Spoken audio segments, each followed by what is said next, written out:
بسم اللہ الرحمن الرحیم الحمد للہ وکفا وسلام علی عباد الذین اصطفی اما بعد قال اللہ تبارک و تعالی اعوذ باللہ من الشیطان الرجیم بسم اللہ الرحمن الرحیم اما من خاف مقام ربہ ونہى النفس عن الہوى فإن الجنة هی المأوى۔ بزرگان محترم اور عزیزان گرامی، اللہ تعالیٰ نے ارشاد فرمایا ہے، وہ انسان جو اللہ کے سامنے قیامت میں کھڑے ہونے سے ڈرتا رہا، وَنَهَى النَّفْسَ عَنِ الْهَوَىٰ، اور اپنے نفس کو ناجائز خواہشات سے، گناہوں سے بچاتا رہا، فَإِنَّ الْجَنَّةَ هِيَ الْمَأْوَىٰ، جنت ایسے انسان کا ٹھکانہ ہے۔ ہم میں سے ہر ایک اس بات کو چاہتا ہے کہ اللہ تعالیٰ اسے جنت میں داخل کرے، اور ہمارا اللہ بھی چاہتا ہے کہ اس کے ایمان والے بندے جنت میں جائیں اور جنت میں جانے والے اعمال کریں۔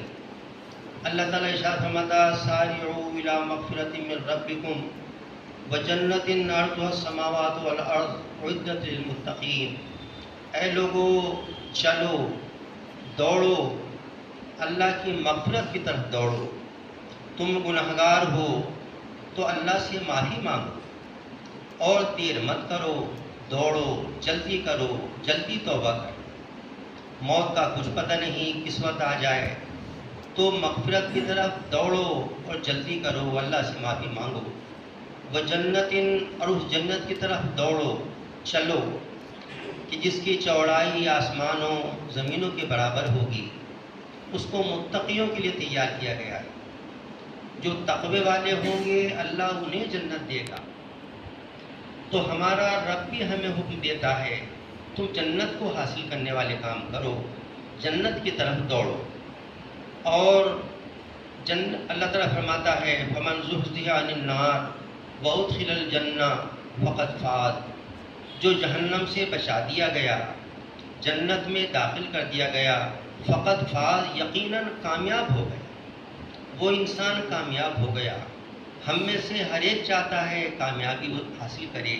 اللہ فرماتا ہے جو جنت میں داخل ہو گیا، جہنم سے بچا دیا گیا، وہ کامیاب ہو گیا۔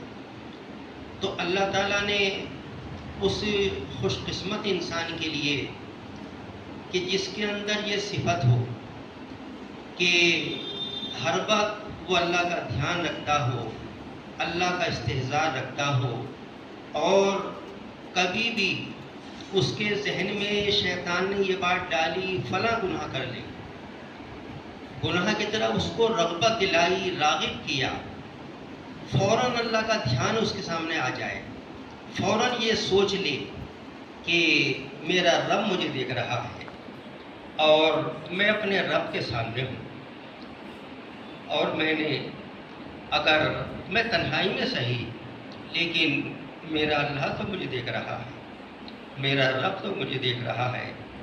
میں نے اگر ایسی حالت میں میرا رب مجھ کو دیکھ رہا ہے، میں نے گناہ کر لیا، تو قیامت میں میں اپنے اللہ کو کیا منہ دکھاؤں گا اور کیا منہ لے کر جاؤں گا؟ میں اس اپنے اللہ کی بے انتہا نعمتیں استعمال کر رہا ہوں۔ میرے اللہ نے ان گنت نعمتیں مجھ کو دی، میرے اللہ نے نعمتوں کی مجھ پر بارشیں برسائیں، میرے اللہ نے مجھے کتنی نعمتیں دی، اور میں اسی اللہ کے سامنے اس کی نافرمانی کروں، میں تو بہت بڑا مجرم ہوں گا، اللہ کا نافرمان ہوں گا۔ تو جب انسان یہ سوچے گا کہ میرا اللہ مجھ کو دیکھ رہا ہے، مجھے اللہ کے سامنے قیامت میں جانا بھی ہے، تو یہ سوچ کے گناہ سے بچ جائے، گناہ کو چھوڑ دے۔ جس انسان کے اندر یہ صفت ہوگی، اللہ تعالیٰ نے اس انسان کو جنت کی خوشخبری سکھائی ہے۔ فرمایا کہ اما من خاف مقام ربہ ونہى النفس عن الہویٰ فإن الجنۃ ہی المأویٰ، یقیناً جنت اس خوش قسم انسان کا ٹھکانہ ہے، وہ جنت میں جائے گا۔ جب انسان کے اندر یہ صفت پیدا ہو جائے گی، اللہ کا استحضار اس کو رہنے لگے گا، یہ سمجھنے لگے گا میرا اللہ مجھے ہر وقت دیکھ رہا ہے، تو وہ انسان مجمع میں بھی گناہ نہیں کرے گا، وہ انسان تنہائی میں بھی گناہ نہیں کرے گا اور گناہ سے بچ جائے گا۔ اس کا تقویٰ، اس کا اللہ کا دھیان، اللہ کا استحضار، اللہ کا خوف اسے گناہ سے بچائے گا، ہر طرح کے گناہ سے بچائے گا، تنہائی میں بھی بچائے گا۔ حضرت عمر فاروق رضی اللہ عنہ کے بارے میں آتا ہے، آپ کی خلافت کا زمانہ ہے، آپ نے اپنی خلافت کے زمانے میں سفر فرمایا، کھانے کا سامان تھا ختم ہو گیا، آپ جنگل میں تھے، بھوک لگ رہی تھی، آپ نے جنگل میں نظر ڈالی، کھانے کی کوئی چیز نظر آئے تو بکریوں کا ایک ریوڑ چڑھتا ہوا نظر آیا، آپ وہاں تشریف لے گئے، دیکھا ایک چرواہا ہے جو بکریوں کو چرا رہا ہے، آپ نے اس سے فرمایا بھائی میں ایک مسافر ہوں، یہ نہیں کہا میں تمہارا امیر المومنین ہوں، میں تمہارا بادشاہ ہوں، آپ شاہوں کے شاہ تھے، اس زمانے میں شہنشاہ تھے، لیکن دیکھنے والا آپ کو یہ نہیں سمجھ سکتا کہ وہ بادشاہ ہوں گے، یہ امیر المومنین ہوں گے، سادہ تقیہ، سادہ لباس۔ جب آپ بیت المقدس فتح کرنے تشریف لے گئے ہیں، جب آپ نے فوج بھیجی بیت المقدس پر حملہ کرنے کے لیے، وہاں کے یہودیوں نے، علماء نے کہا کہ لوگوں جنگ مت کرو، تم ہمیں اپنے امیر المومنین کو دکھا دو، حضرت عمر کو دکھا دو، ہماری کتابوں میں ہے اس طرح کا شخص بیت المقدس کو فتح کرے گا، تم انہیں بلاؤ، اگر وہ وہی ہیں تو جنگ کی کیا ضرورت ہے، ہم یہاں کی تالیاں تمہارے حوالے کر دیں گے، علاقہ تمہارے حوالے کر دیں گے، جنگ کی کوئی ضرورت نہیں۔ حضرت ابو عبیدہ بن جراح جو سپہ سالار تھے، انہوں نے حضرت آپ کے پاس میں خبر بھیج دی، آپ تشریف لائے۔ حضرت ابو عبیدہ بن جراح نے حضرت فاروق سے کہا کہ حضرت آپ کا لباس بڑا سادہ ہے، اس وقت آپ کے لباس میں کئی پیوند تھے امیر المومنین، اور آپ کے لباس میں کئی پیوند تھے، جب آپ وہاں تشریف لے گئے، یہودیوں کا بڑا اونچا ذہن، متکبر قسم کے انسان، بڑا اچھے لباس پہننے والے، بڑا اچھا کھانے والے، اونچے ذہن والے تھے۔ حضرت فاروق اعظم امیر المومنین ہیں، ایمان والوں کے امیر اور بادشاہ ہیں۔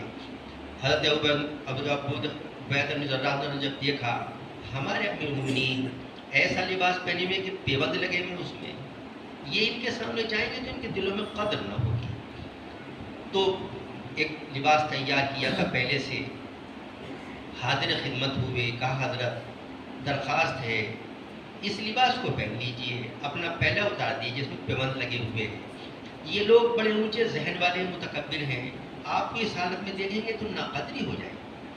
انہوں نے لیا، پہنا، تھوڑی دیر بعد فرمانے لگے لاؤ میرا پہلا لباس لاؤ، اس کو پہن کر تو میرے دل میں بڑائی سی آتی تھی، پہلا لباس لاؤ، پہلا لباس پہنا، اسی حالت میں تشریف لے گئے، اور آپ کے ساتھ غلام تھا، تو آپ اس طرح باری باری تشریف لا رہے تھے کہ کبھی کچھ ایک منزل اونٹ پر آپ سوار ہوتے اور غلام نکیل پکڑ کے چلتا، کبھی غلام کو سوار کرتے، آپ نکیل پکڑ کے چلتے، بادشاہ وقت غلام کو سوار کر کے، انصاف تھا۔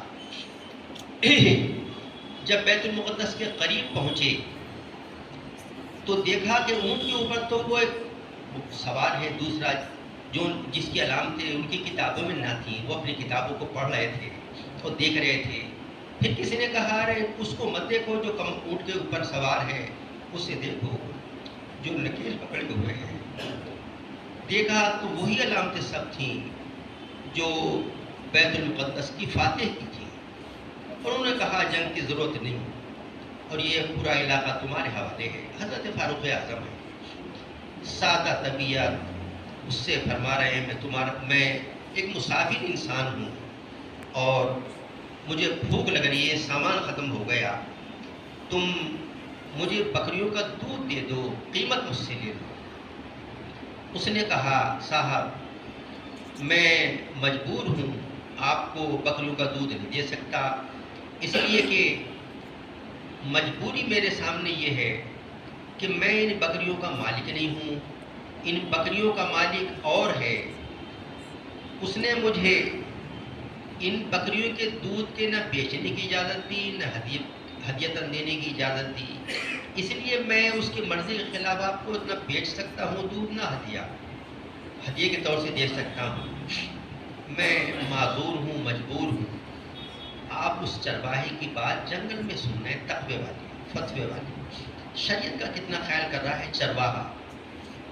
اگر وہ دے دیتا تو کوئی بکریوں کا مالک دیکھ تھوڑی رہا تھا، کوئی اس کی چغلی کرنے والا نہیں تھا، لیکن تقوی اس کے اندر تھا اور اس نے خلاف شرع کام کرنے کو پسند نہیں کیا۔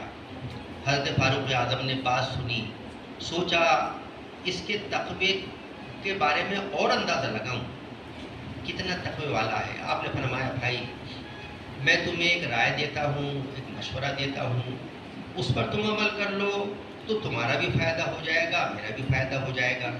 پوچھا کہ وہ آپ کون سی رائے ہے، کون سا مشورہ فرمائیے؟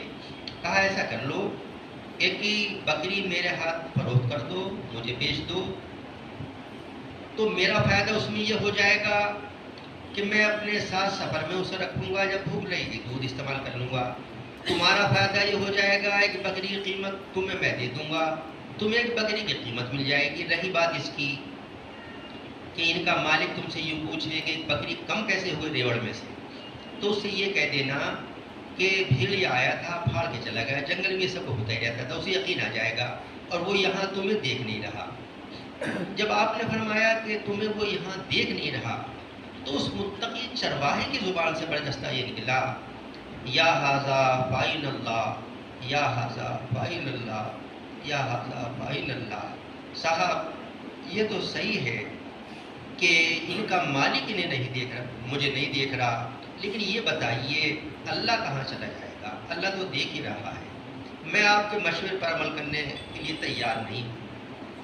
حضرت فاروق اعظم اس کے تقوی کا اندازہ لگانا چاہتے تھے، آپ نے اس کو داد دی، تعریف کی، سراہا، فرمانے لگے تجھ جیسے لوگ اگر زمین پہ رہیں گے تو کوئی جلدی سے کسی کا حق ضائع کرنے کو تیار نہیں ہوگا۔ تعریف کرنے کے لیے اس چرواہے کو خلاف شرع کام کرنے سے، گناہ کے کام کرنے سے کس نے بچایا؟ اس کے تقوی نے بچایا، اللہ کے خوف نے بچایا، اللہ کا استحضار اس کو تھا، گناہ سے بچا۔ جب اللہ کا استحضار ہوگا، اللہ کا خوف ہوگا، تنہائی میں انسان گناہ کرنے کی ہمت نہیں کرے گا، جرأت نہیں کرے گا۔ حضرت فاروق اعظم کہیں دوسرا واقعہ ہے، آپ اس طرح کے بادشاہ تھے کہ پبلک کی راحت رسانی کے لیے کبھی جنگل میں رات کو پہرا دیتے، کبھی شہر کے اندر گشت لگاتے۔ ایک مرتبہ شہر میں گشت لگا رہے تھے تو آخری رات میں ایک مکان کے پاس سے گزر ہوا تو اس مکان میں سے ایک بوڑھی عورت کی آواز آ رہی تھی، ایک جوانی کی، گویا کہ ماں اپنی بیٹی سے کہہ رہی تھی بیٹی اٹھ جاؤ، بکریوں کا دودھ نکال لو اور دودھ میں پانی بھی ملا دیجیے تاکہ ہمارا دودھ زیادہ قیمت میں بکے۔ بیٹی نے کہا اماں کیسی بات کر رہی ہو، دودھ میں پانی میں ملا دوں؟ تم نے امیر المومنین کا اعلان نہیں سنا؟ ہمارے امیر المومنین حضرت عمر نے یہ اعلان کیا ہے کوئی دودھ بیچنے والا دودھ میں پانی ملا کے نہ بیچے۔ اماں تمہیں معلوم نہیں ہونا ہمارے مومن نے یہ اعلان کیا؟ کہنے گی بیٹی امیر المومنین یہاں کہاں ہیں، تمہیں دیکھ نہیں رہے، اپنے گھر ہوں گے، آرام کر رہے ہوں گے، تم پانی ملا دو، وہ تمہیں یہاں نہیں دیکھ رہے۔ بیٹی نے کہا اماں اگر امیر المومنین نہیں دیکھ رہے تو امیر المومنین کا رب تو دیکھ رہا ہے، پانی نہیں ملا۔ اور اس نے یہ بات کہی، حضرت فاروق اعظم اس پر دونوں کی باتیں سن رہے تھے، دروازے پہ نشان لگایا، تشریف لے گئے، صبح کو خبر بھیجی، لوگوں سے معلوم کیا وہ مکان کس خاتون کا ہے، بتایا گیا فلاں خاتون کا، غریب خاتون تھی، خبر بھیجی، بلایا، ڈرتی ڈرتی آئی، پتلے کیا ناراضگی کی بات ہو گئی۔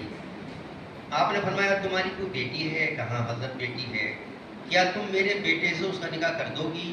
کہا مومنین، کہاں آپ، کہاں میں غریب عورت، تو آپ کو اللہ نے بڑا اونچا مقام دیا، میں تو غریب ایک عورت ہوں کہ نہیں، میں ہم چاہتے ہیں کہ تمہاری متقیہ بیٹی سے اپنے بیٹے کا نکاح کر لیں۔ نکاح ہوا، حضرت فاروق اعظم نے نکاح کیا اور اپنے لڑکی کی بہو کو گھر لے کر آئے، اس وجہ سے کہ اس کے دل کے اندر تقوی کا نور تھا۔ بعض کتابوں میں آتا کبھی کبھی آپ عدالت میں تشریف لے جاتے لوگوں کے انصاف کے لیے، تو اپنے لڑکی کی اس بہو سے یوں فرمایا کرتے تھے، بیٹی تم نے جو اپنی اماں کے یہاں وہ جملہ کہا تھا کہ امیر المومنین تو نہیں دیکھ رہے، امیر المومنین کا رب تو دیکھ رہا ہے، بیٹی وہ جملہ میرے سامنے کہو، اور اس سے وہ جملہ سن کے اور اپنے تقوی کے نور میں اضافہ کرتے اور پھر عدالت میں تشریف لے جاتے تھے۔ جب انسان کے اندر اللہ کا خوف ہوگا، اللہ کا استحضار ہوگا، گناہ کرنے کی اس کی ہمت نہیں ہوگی۔ حضرت تھانوی رحمۃ اللہ کا واقعہ سے سلسلے میں سنا کر بات کو میں ختم کر رہا ہوں۔ حضرت مولانا شفیع تھانوی رحمۃ اللہ علیہ کانپور میں پڑھاتے تھے۔ حضرت تھانہ بھون سے گاڑی کے ذریعے سے جانے کے لیے سہارنپور پہنچے، اسٹیشن پہ کسی نے ہدیے کے طور سے گنے دے دیے۔ گنوں کا وزن زیادہ تھا کہ جس میں وزن کر کے محصول دینے والی بات تھی۔ آپ تلوانے کے لیے تشریف لے گئے اور ان سے جا کہا کہ بھائی اسے گنوں کو تولو اور اس کا جتنا محصول ہو وہ مجھ سے لے لو۔ گاڑی کا ٹی ٹی وہاں کھڑا تھا، حضرت کو جانتا تھا۔ اس نے کہا حضرت کیوں تلوا رہے ہو؟ اس گاڑی کا ٹی ٹی میں ہوں، گارڈ میں ہوں، آپ ایسی تشریف لے چلیے، آپ کو کوئی ٹوکے گا نہیں، آپ سے کوئی پوچھے گا نہیں، رکھیے ایسے کرنا۔ آپ نے فرمایا تم کہاں تک جاؤ گے، تمہاری گاڑی کہاں تک جائے گی؟ کہ حضرت فلاں جگہ تک۔ کہا مجھے تو اور بھی آگے کانپور جانا ہے۔ کہا کہ جس گاڑی میں آپ بیٹھو گے اس کے ٹی ٹی سے میں کہہ دوں گا حضرت میرے آدمی ہیں، انہیں کچھ کہا نہ جائے، اس لیے تمہیں تلوانے کی ضرورت نہیں ہے۔ تو آپ نے فرمایا کہ پھر اس کے بعد اس کے آگے کون ہوگا، کیا ہوگا کہ آپ کو تو کانپور تک جانا، دوسری گاڑی وہاں تک جائے گی۔ آپ نے فرمایا نہیں مجھے اور آگے بھی جانا۔ فرمایا حضرت آگے کہاں جانا؟ کہ مجھے اللہ میاں کی بھی تو جانا، اللہ میاں کی بھی تو جانا ہے۔ اللہ تعالیٰ اگر یہ پوچھے گا کہ تم نے گورنمنٹ کا حق کیوں مارا اور اتنے روپے بچا کر حرام روپیہ کیوں استعمال کیا، اللہ مجھ سے پوچھے گا تو کیا آپ جواب دیں گے؟ وہاں جواب تو مجھے دینا پڑے گا۔ اب وہ خاموش ہو گیا۔ حضرت نے اس کو تلوایا، محصول دیا، پھر تشریف لے گئے۔ یہ ہے تقوی والی بات۔ جب انسان کے اندر اللہ کا خوف ہوگا اور یہ سوچے گا اللہ کے دربار میں کھڑے ہو کر سب باتوں کا حساب دینا ہے، تو انسان نہ مجمع میں گناہ کرنے کی ہمت کرے گا، نہ تنہائی میں گناہ کرنے کی ہمت کرے گا۔ اس کا تقوی، اس کا خوف، اللہ کا استحضار ہر جگہ پر اسے گناہ سے بچائے گا۔ اور ایسا انسان جو محض اللہ کے ڈر کی وجہ سے، اللہ کے سامنے کھڑا ہونے کے خوف کی وجہ سے گناہ سے بچے گا، اللہ نے اس آیت پاک میں اس کے لیے جنت کی خوشخبری سنائی ہے اور فرمایا اما من خاف مقام ربہ ونہى النفس عن الہوى فإن الجنة هي المأوى، جو اللہ تعالیٰ کے سامنے کھڑے ہونے سے ڈرتا رہا اور اپنے نفس کو غلط خواہشات سے، گناہوں سے بچاتا رہا، جنت ایسے انسان کا یقیناً ٹھکانہ ہے۔ ہم میں سے ہر ایک چاہتا ہے اللہ اس کو جنت عطا کرے، اللہ اپنے فضل سے ہم کو جنتی بنائے اور ہمارے اندر تقوی بھی پیدا کرے، اپنا خوف بھی پیدا کرے، اپنا استحضار بھی پیدا کرے۔ اللہ تعالی ہمیں اپنے متقی بندوں میں شامل کرے۔ وآخر دعوانا الحمدللہ الحمدللہ رب العالمین والصلاة والسلام علی سید المرسلین وعلی آلہ وصحبہ اجمعین۔ ربنا آتنا فی الدنیا حسنۃ وفی الآخرۃ حسنۃ وقنا عذاب النار۔ اے اللہ ہمارے گناہوں کو معاف فرما، ہمیشہ کے لیے ایمان کامل نصیب فرما، اچھے اعمال اچھے اخلاق کی دولت نصیب فرما۔ اے اللہ ہم سب کو اپنے محبوب بندوں میں شامل فرما، اپنے مقبول بندوں میں شامل فرما، اپنے مقرب بندوں میں شامل فرما، اپنے اولیاء میں ہم سب کو شامل فرما، اپنے مخلصین بندوں میں ہم سب کو شامل فرما۔ اے اللہ اپنی رضا اور خوشنودی نصیب فرما، اپنی ناراضگی اور غصے سے محفوظ فرما، تمام عذابوں سے محفوظ فرما، تمام مسائل سے محفوظ فرما، تمام حوادثات سے محفوظ فرما، تمام فتنوں سے محفوظ فرما۔ اے اللہ تمام بیماریوں سے محفوظ فرما، جو بیمار ہیں اپنے فضل سے انہیں شفا نصیب فرما، انہیں شفائے کاملہ عاجلہ مستمرہ فرما، صحت کاملہ عاجلہ مستمرہ فرما۔ اے اللہ ہمارے کاروبار میں بھی خیر و برکت پیدا فرما، دن دگنی رات چوگنی ترقی نصیب فرما، دونوں جہان میں ہمیں عزت و سرخروئی نصیب فرما، عافیت سلامتی اور خیر نصیب فرما۔ اے اللہ ایمان کامل پہ ہمارا خاتمہ کرنا، جنت الفردوس کا ہم سب کے لیے فیصلہ فرما، ہماری دعاؤں کو اپنے فضل و کرم سے قبول فرما، رسول پاک صلی اللہ علیہ وسلم کے میں قبول فرما، وصلی اللہ تعالی علی خیر خلقہ سیدنا محمد و آلہ و اصحابہ اجمعین برحمتک یا ارحم الراحمین۔